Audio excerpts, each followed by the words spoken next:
What are you doing in my swamp?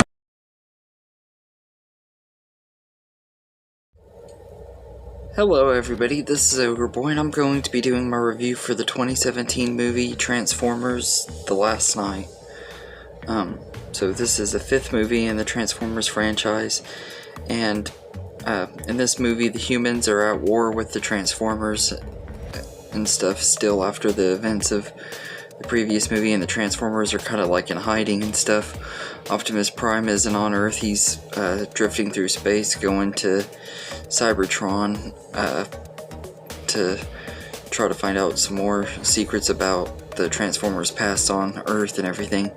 And we find out there's like this big ordeal that had to do with medieval times and King Arthur and stuff. And Cade Yeager teams up with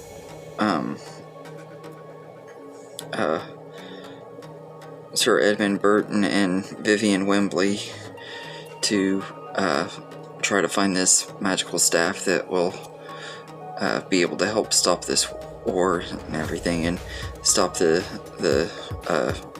Megatron and stuff from destroying Earth once again. This movie is kind of a mixed bag for me.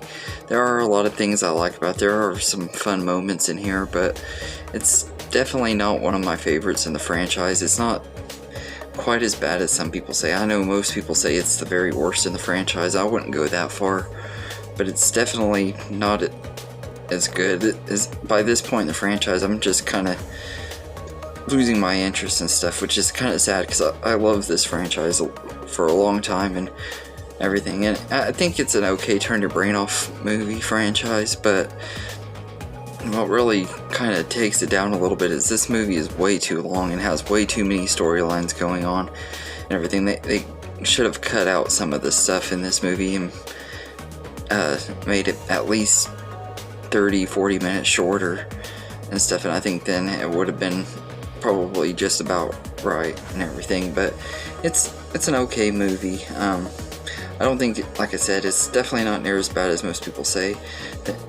As far as the good stuff, like the visual effects in here are top notch, some of the best in the franchise. I think the CGI on the Autobots and the Decepticons and stuff like that are all just as good in this movie as ever.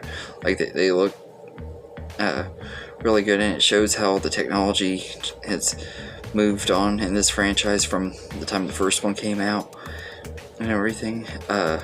And I know it had to have had a huge budget and everything, and like the cinematography in here is really good, and there's a lot of practical sets and stuff that look really great and everything. And you get okay characters, like Cade Yeager is a fine character. Mark Wahlberg kind of feels like he's phoning it in though in this movie, like he's just kind of there to get his paycheck and move on. And it's just one of those movies that I don't think he really was all that interested in it. He was probably contracted to do it, and just he did his best, I guess, with what he had to work with. Most of the other characters in here are forgettable. You get some of the characters from the original 3 back, like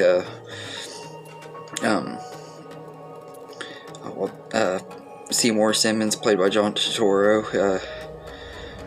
It's cool that he came back and everything. I think he's one of the characters who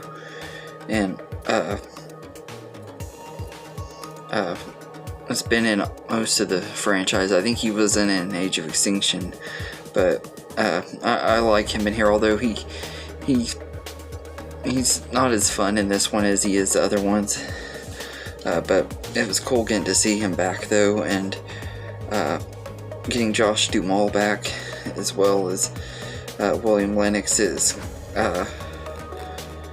was pretty cool too, having him back and everything. So it has some good continuity and stuff, and we kind of get a little glimpse at Sam in a picture from the first 3 movies, played by Shia LaBeouf. We kind of see where he's at and everything. I think it's pretty much hinted at that he's dead and everything, but I thought it was cool that they at least give a little nod to him in here.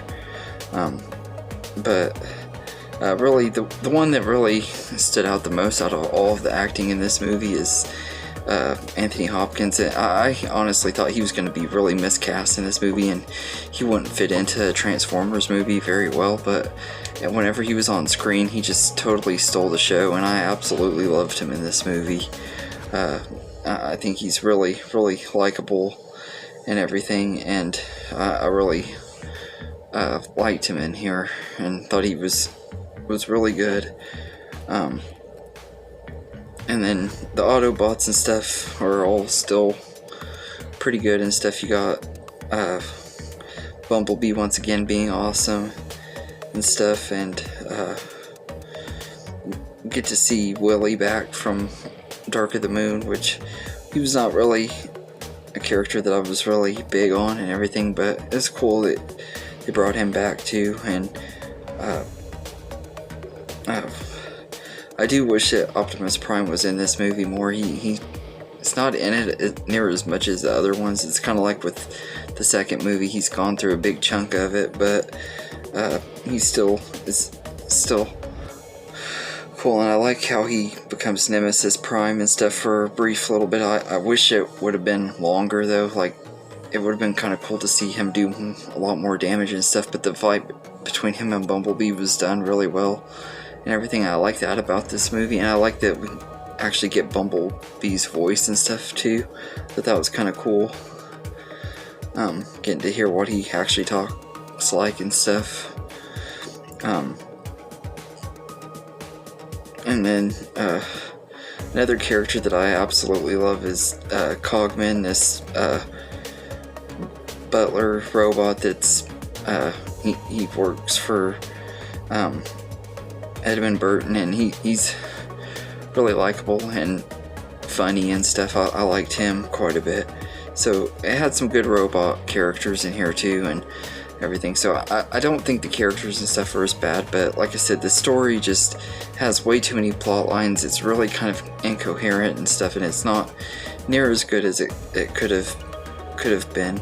I don't think it's the worst movie in the franchise though and everything. Like I said, it has some fun action scenes and everything, and also Isabella Moner is in here. I think she goes by Isabella Merced now, but I really liked her in this, and she's become one of the new rising stars that I've kind of been following and stuff. She's pretty good in other stuff like the Dora the Explorer movie, which I'm not really a big fan of Dora the Explorer, but I thought she was really great in that role, and I loved her in the movie what is it called? The family one with Mark Wahlberg, that Instant Family. I loved her in that one and everything. So she's a pretty good actress and everything. I liked her in this movie and everything. She was a likable character too, her character and stuff. And also, I love that you got Steve Buscemi voicing one of the Autobots in this movie, even though he's not in here very much.